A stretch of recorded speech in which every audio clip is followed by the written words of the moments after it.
Welcome to the podcast Sophie au Pays des Possibles, the first podcast in French about the women and men who combat corruption and tax evasion. I'm Sophie Lemaitre, the host of the podcast. This month's episode was recorded in English. My guest is Claudia Baez Camargo, Director of Prevention, Research and Innovation at the Basel Institute on Governance in Switzerland. Hi Claudia, welcome. I'm so happy to have you with us.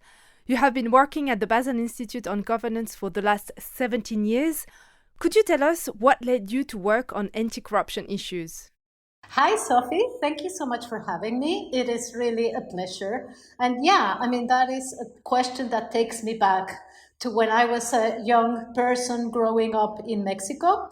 And obviously, Mexico is a country that has all sorts of development issues, a lot of poverty, and a lot of corruption as well. So I have always been motivated to devote my professional life to helping improve the quality of life for people. And what has always been a very important and notoriously relevant topic for me, as a Mexican, you experience this very vividly, is how the resources that are supposed to go to the well-being of the population, to the public good, when they are stolen, when they are misused, it just creates unnecessary suffering and keeps people trapped in poverty. So I was always inspired to work in this field, and thankfully I've been able to make a career out of it.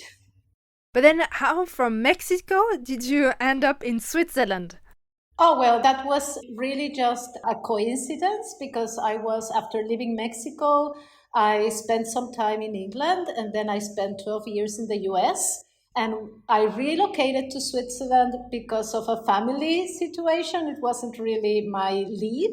But I don't know, Sophie, sometimes the stars align because this allowed me to become aware of the Basel Institute and to find a job with the Basel Institute. So I've been lucky, what can I say? And like you said before, I've been here for 17 years and I'm very grateful that I found this opportunity to work that allows me to combine my interest in research with practical applications.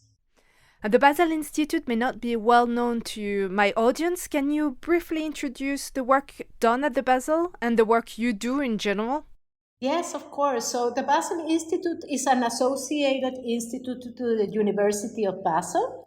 So we are an independent foundation that works globally on governance and anti-corruption topics. So although we are associated to the university and we do teach and do research there, the majority of our work is hands-on technical assistance across the world. So we have different teams.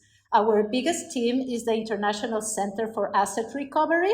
So they work with law enforcement and they bring support to, trace, identify, confiscate, and ultimately bring back stolen assets to the countries from which they were originally stolen. Then we have another team that works with the private sector, and they are very much engaged in so-called collective action initiatives, which are intended to bring around the table private sector actors who, even if they might be competitors in the market, when they are operating in challenging contexts, they are exposed to the same kinds of corruption risks. And the idea is that if they come to realize that they all benefit from not giving in to corruption, everybody is better as a collective. So that's a very interesting area of work and approach to the private sector. We have another team that is the so-called green corruption team. They bring the knowledge on law enforcement and corruption prevention and look at cases where the corruption has environmental impacts and works with topics such as illegal wildlife trade, forestry, fisheries, and increasingly they are looking at the corruption risks associated with the so-called green transition. So, for example, corruption in carbon markets and that kind of thing.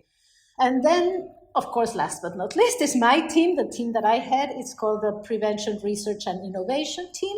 And as our name suggests, we focus on the prevention of corruption. And the way we do it is that we want to be as evidence-based as possible. I'm not really a big fan of the international best practices just because there's no one size fits all, in my opinion, that can help solve corruption everywhere. I think that you really need to understand your contexts. You really need to do the research, and then you can develop approaches and initiatives that are really tailored and appropriate for each context. Thank you so much. And I recommend everyone to look at the Basel Institute website. There are so many publications and tools that are very useful. So I highly recommend the Basel Institute. One of your area of specialty is to analyze informal practices and social norms. First, what are social norms and why is it essential to take them into account to address corruption? This also associates with the fact that I'm Mexican and I grew up Mexican. And if you come from a country where there is high degree of informality, you very quickly learn that there is a big gap between what the law stipulates and what people actually do.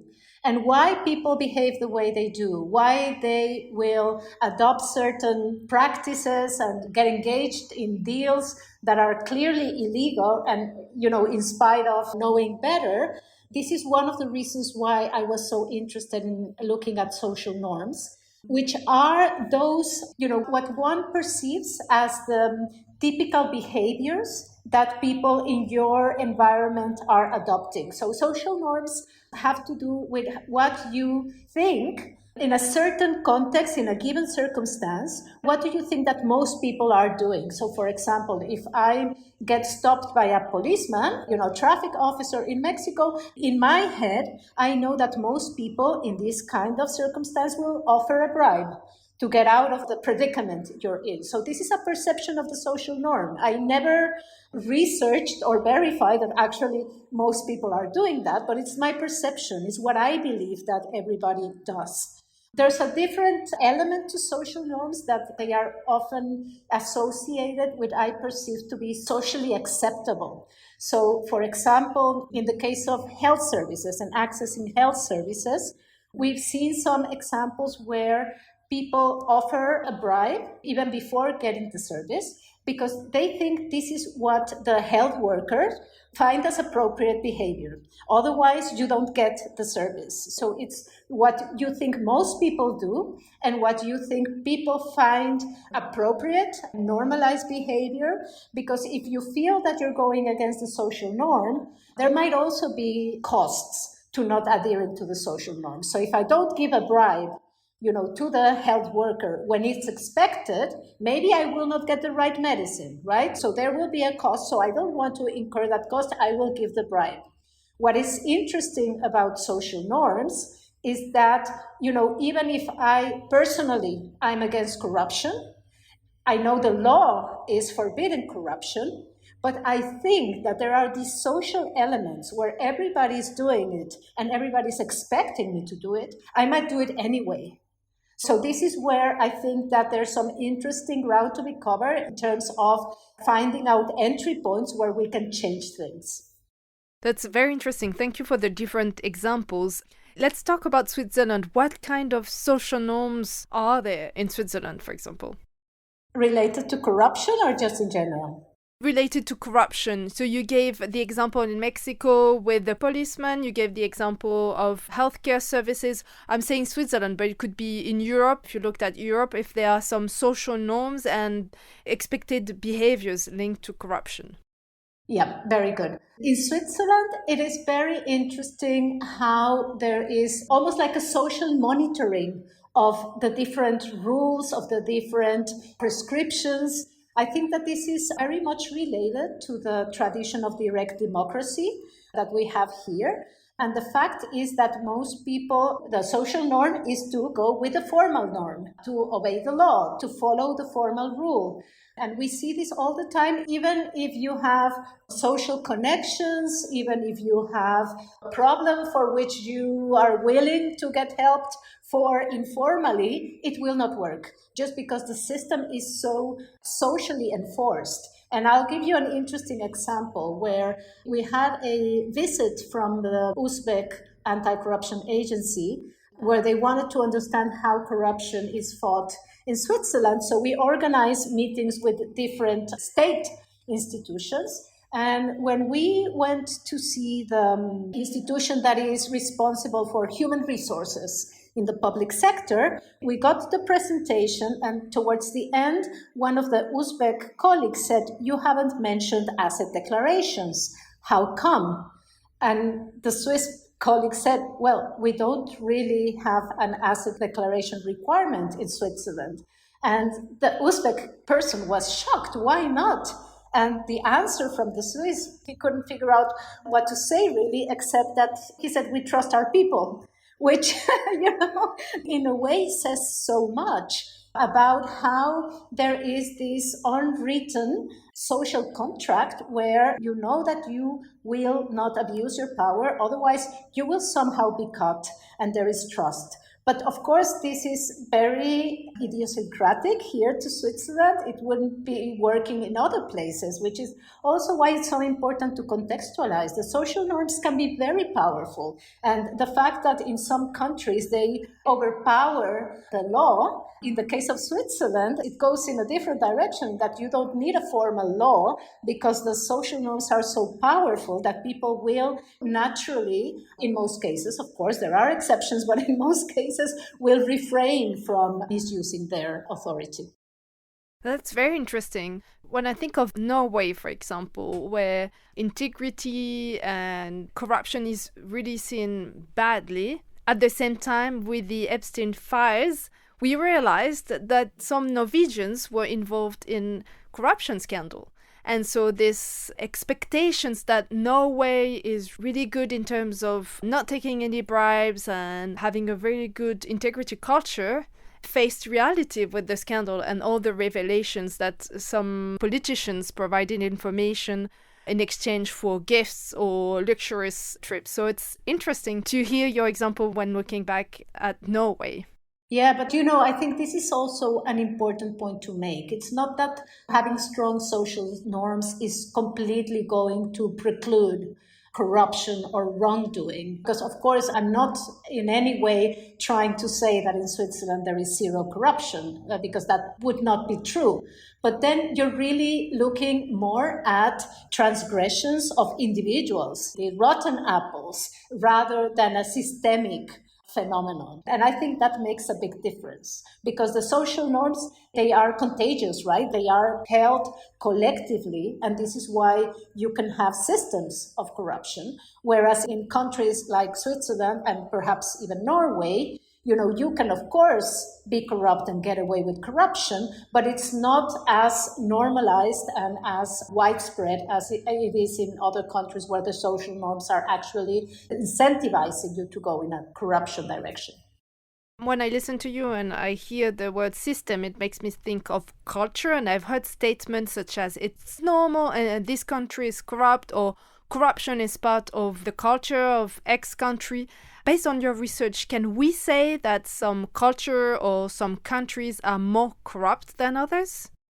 Sophie, I cannot tell you how many times I've been on the field in the partner countries where we work, and be it in Africa, in Latin America, in the Balkans, in Asia, people tell me, "Oh, Claudia, it's in our culture. What are we going to do?" And then I think, well, if people from all these different geographies are telling me it's in their culture, I'm going to be a little bit doubtful that it's really the culture, because, you can have so different cultures with these different geographic locations. So the culture cannot be the defining factor. My take on this is, look, of course, in all of these countries, across the developing world especially, the culture has incorporated and taken on practices of corruption for which you have vernacular sayings, you have a repertoire of culturally unique ways to refer to corruption and so on. But I don't think that corruption is the driver. For me, the drivers are elsewhere. Resource constraints, when you are living in a context where there's poverty, where there is unmet need. This is a powerful structural driver of corruption. And then the second one, which might be even more important, is when you have weak state institutions, in the sense that the state isn't able to deliver what it's supposed to do, then this generates system-wide incentives to go, around the law, to try to break the rule, to try to get a special way in so you can get your problem solved, so you can make money, so you can, access services. But then I think it is these structural drivers that are really promoting practices of corruption. And then because you have these structural drivers, of course, in each culture, we just take the practices, we normalize them, we call them special names, we make jokes. But I don't think culture is the explanatory variable here. I don't think culture is the explanation for corruption, but rather culture adapts around corruption. And then comes in the social norms, because social norms are also part of the culture, the context of the country. So maybe people confuse both when they say it's the culture rather than saying it's what we expect it to do. Or yeah, exactly. And I think it is important to make this difference, because when you're speaking about the social norm, you can say, well, this is the social norm. It's a social norm that applies in a certain situation. If I go back to my example before, that people, when they come to the public health facility, they believe that the right and expected behavior is to give a bribe. That is quite concrete and narrow, right? Whereas when you speak about culture, for all of us, our culture is something that we have an emotional stake with, right? We have an emotional connection with our cultures. So saying that the culture is corrupt, I think that also runs the risk of creating unintended consequences. People don't like to feel that their culture is corrupt, or even it can be self-degrading, which is not the case. I think that cultures are rich and varied and wonderful. As such, we should treat them. So I like better to talk about social norms because it gives us a more concrete entry point, and it's also something that you can act on. Whether, culture, I think we should just enjoy it and live with it. You mentioned you went to different continents and regions around the world to talk about corruption. Have you noticed people saying, addressing corruption is a Western thing? It's not something for us. I don't know if my question is clear, but sometimes you hear, corruption, it's you Western people that designed what corruption is, but we don't have the same understanding, or we don't define corruption in the same way as you do. Well, I think corruption is bad everywhere. I'd like your opinion on that. Yeah, it's a really good question, because to me it has been surprising.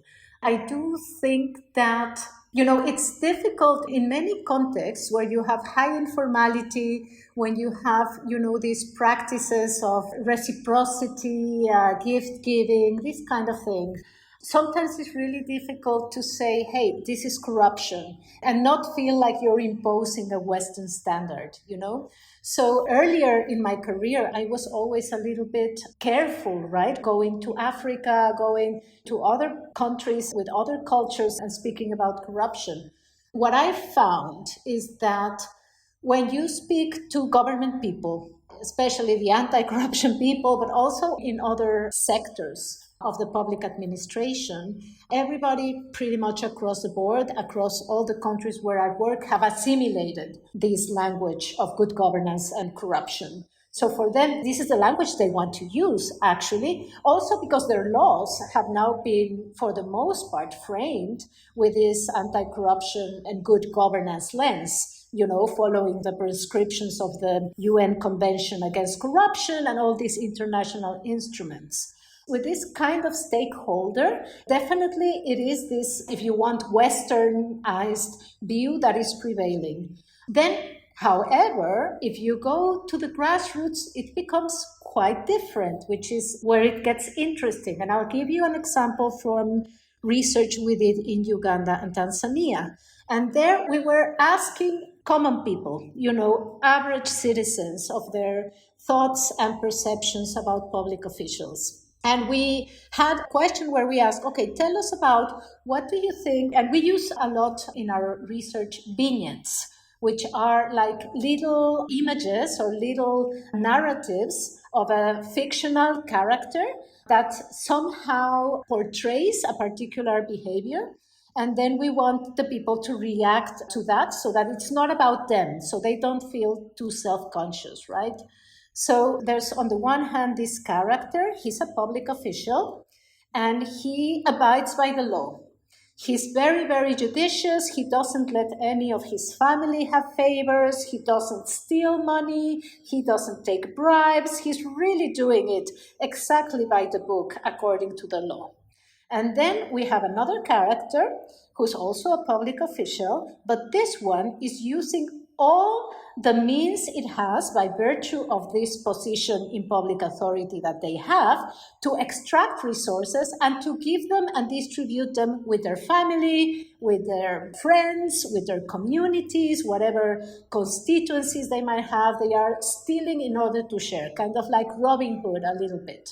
And then you ask people, okay, so what do you think of these two characters? And in both countries, in Uganda and Tanzania, pretty much without exception, people were saying, well, the one who is stealing and giving to his people, this one is great. I mean, this is the person who will be respected. This is the people who will have social status. They will be loved. They will be absolutely admired and taken in warmly by their community. Whereas the other one, the one who is following the law and not stealing money and not taking bribes, they said, this one is a traitor. This one really doesn't know where they are coming from. You know, they don't know their responsibilities vis-a-vis their community, and they are corrupt. So it was really interesting, Sophie, because then from this perspective, the corrupt are the ones who are not using their power to give to their networks. So you're right. I mean, there is a very wide room for interpretation for what corruption is or is not, depending on where you're standing, depending on your social norms, your cultural environment, your needs, etc., etc. This is a very striking example because you could hear the social norms there. People expect the elected person to give back to the community, so that's interesting. There's one aspect that I've been puzzled by for quite some time. I bring you to France because in France we elected new city councils last March, and media outlet Mediapart published an article about city council members who were elected had either been convicted for corruption-related offences or are suspected of corruption.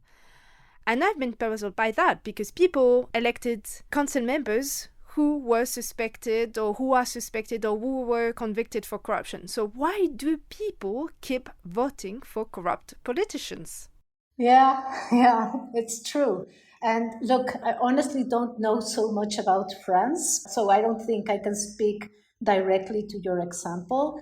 But I think that part of it, at least in some other context, what I've seen has to do with this perception that the corrupt person will be able to gather resources to distribute.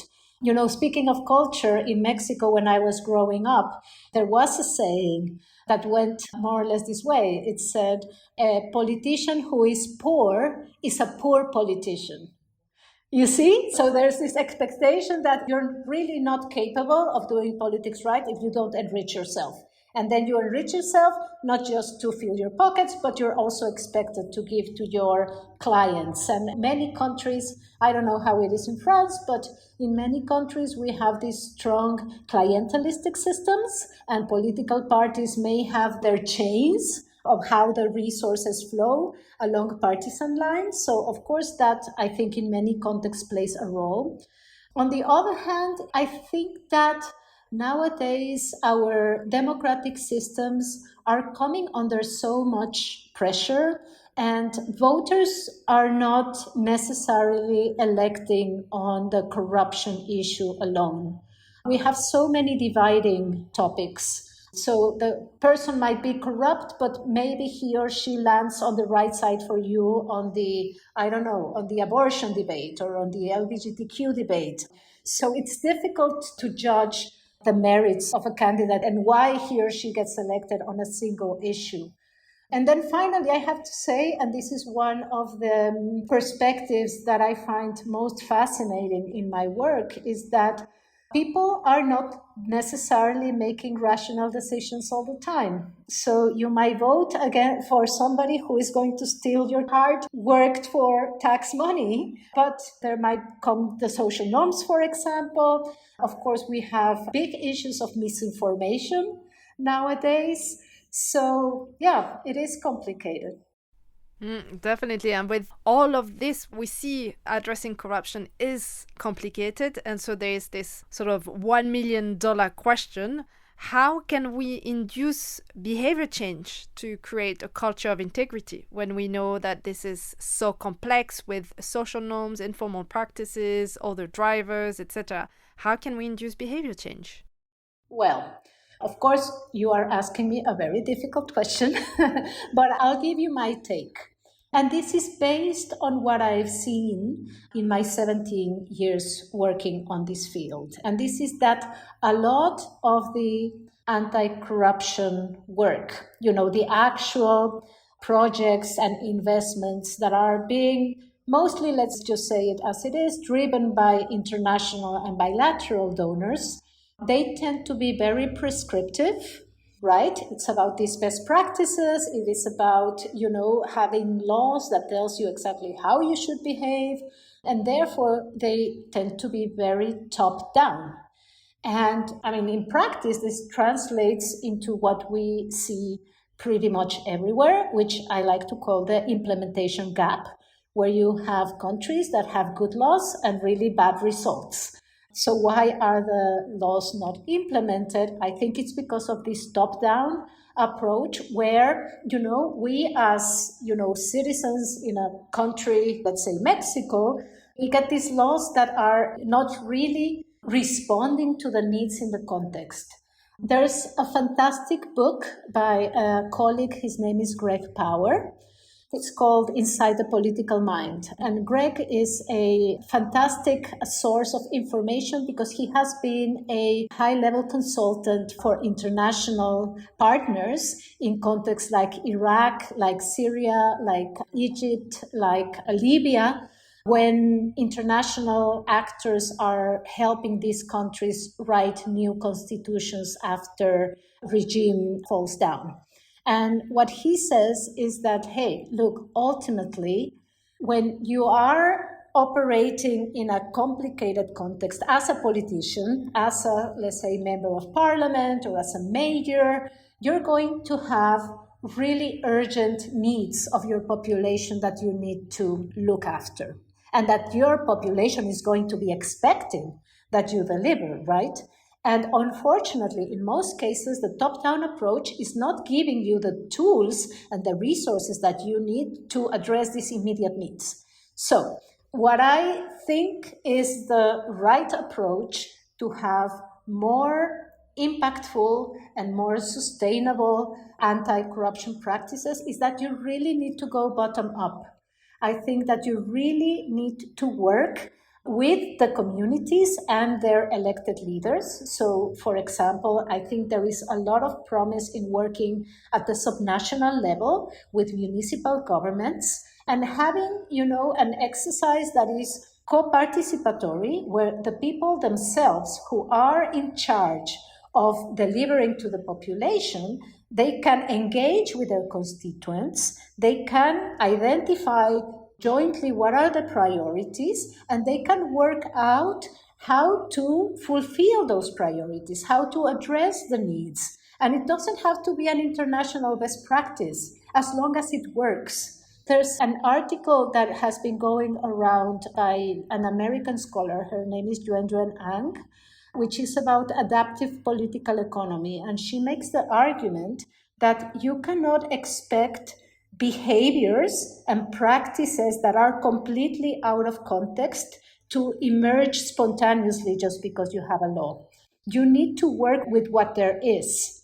So even if it's not the best practice from a Western anti-corruption perspective, if you can use local practices, local social networks, local groups to create something that is going to solve problems without engaging in corruption, I think this is going to be a lot more sustainable than imposing something from the top down. And do you have a success story to share, a promising example or initiative? Yeah, I have seen a few really encouraging examples. I once had a project in the Philippines, not in Manila, but one in one of the islands in a very remote place where there was a mayor who really was a champion and who really wanted to be close to his people. He even gave his personal mobile number to everybody, and he just organized his community in such a way that there was completely ongoing and transparent communication all the time. And people were happy enough with this mayor that they were constantly, going to him. There were frequent exchanges with the community. Things were decided collectively. And still, it was a very poor community, but you could see very clearly that the few resources that they had were being used to the best interest of the collective interest. Now, this is, of course, an example that comes out of a very specific context. And what I see as an issue in many of the other contexts that I work in is that very often the stakeholders who should be working together in this bottom-up way do not trust each other. And so they are reluctant to interact with each other. When we have low trust in government, we see many examples of governments who are committed and want to actually improve the anti-corruption situation. They are, supporting and implementing reforms. But if the citizens and the intended beneficiaries do not trust that this is really going to result in a change, then not surprisingly, the impact is very low. So I'm currently supporting a project in Moldova, which is taking very seriously this bottom-up approach. And for the first year or so, the activities are really aiming purely on trust building among the beneficiary stakeholders. Because if people are not trusting each other, they cannot work with each other, they cannot identify joint priorities. So it is quite intensive work, but I'm very convinced, and maybe we'll speak again in a few years and I will tell you how it's going. But I do think that investing in building trust and then letting the stakeholders be in the driver's seat is an essential element to have more impact and to have sustainability, because that's the other thing. We often see that the projects come, they manage to organize some kind of change, but as soon as the project money is over, is finished, then everything regresses back and the change doesn't stay. So I think that this trust building and this stakeholder-led approach is the key for sustainable change. Thank you very much. That's super interesting to hear. We need to build trust, we need context, and we need bottom-top approach. But I also heard in a couple of years, and that's one thing with anti-corruption, is that progress and changes are slow. And currently we also experiencing an anti-corruption backlash. What keeps you motivated? What keeps you going with this anti-corruption work when sometimes you don't see any progress and there's this backlash? Yeah, for sure we are seeing backlash that I think, we are all feeling it. But to be frank, this is one of the things I love about my job. I'm still able to go to the countries and, sometimes, yes, you have to speak to the minister or whatever, but I really love when I have the opportunity to speak to the mayors, to speak to the group of citizens, to speak to even civil society organizations, even private sector, the real people who are on the ground, whose needs would be addressed if there were less corruption. This is what motivates me, because I do see that corruption continues to be a very, very detrimental force against development, against fighting poverty, and people know it. I think that there's a lot of sometimes talk about we need to raise awareness, and I don't think that's true. I think in pretty much every context people know what is corrupt and what is not, and they don't like it. They don't like corruption, and they suffer from it, and they know it. And we cannot just simply give up. I think for me, there is need.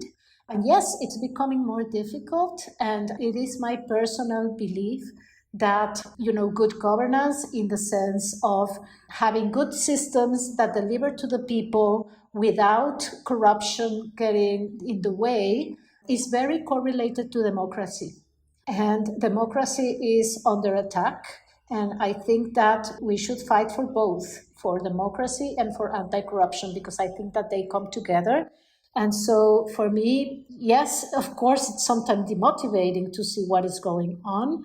But I think that if we are only passive spectators, then we can, say goodbye to our institutions. We can say goodbye to, the things that we fought for. And that we cannot allow to happen. We are part of the stakeholder environment. We can, with our actions, intervene, and we can, with our actions, change the course of events. So, yeah, I don't think that we should give up ever. That's great. That's very encouraging. And I have two last questions. The first one, how can we, citizens at an individual level, play a role to fight corruption? Yeah, this is a good question. Well, I think that we as citizens can fight corruption by, first of all, understanding our duties as citizens. Like I said, I do believe that good governance and anti-corruption are linked to democracy. And we as citizens, I think that pretty much anywhere you are, whether you are in a consolidated, established democracy, or whether you are in a place where democracy might be shakier or even being under attack, normally the legal framework gives us instruments to participate, to engage with our representatives. And I think that if we as citizens normalize, and again, I'm going in the social norms direction, but if we normalize using the legal instruments to engage, to question, and to demand accountability, this not only strengthens our democracies and the rule of law, it also will put the corrupt under scrutiny. If there's enough people doing this, a lot can change. So I think we should really make use of the instruments that the law provides to us to participate and to do our part. And last question, any books, movies, art pieces, anything you would recommend to explore further what we've discussed today? Well, okay, so I'm reading a book that is called The Tao of Complexity by Boulton, who is a physicist. But it's not to be scared because it's not a physics-intensive book. It's rather a very reader-friendly explanation of why we should understand our world and our societies as complex adaptive systems. And this has been for me really an eye-opener. And when you think about it, you realize how it's linked to what I was saying before. Part of our own environments and our own systems and our actions matter. So whether for anti-corruption purposes, but as well as for many other areas in life, I think that this is a great book to read. And then I should also add there is a new book by my dear colleague Aliona Ledeneva, which is called Russia's Pendulum, if I'm not mistaken. And Aliona is one of the biggest, most recognized figures in the academic world who has studied the informal and corrupt systems of the Soviet Union and now of Russia under Putin. So she's a proper scholar, but with time she has also evolved into the arts, and she has made some wonderful sculptures that are representing systems of the Russia Sistema, as they call it.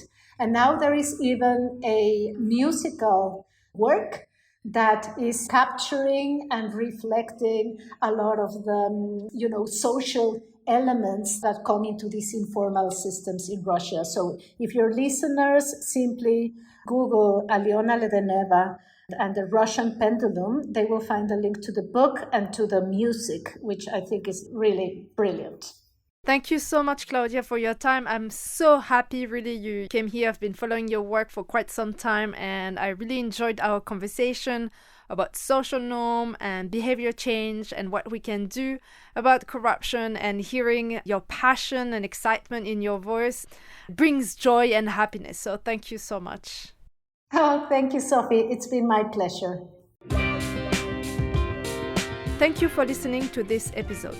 You can listen to my other episodes recorded in English. For example, episode 19 about the Corruption Hunter Network, a network of anti-corruption prosecutors and judges.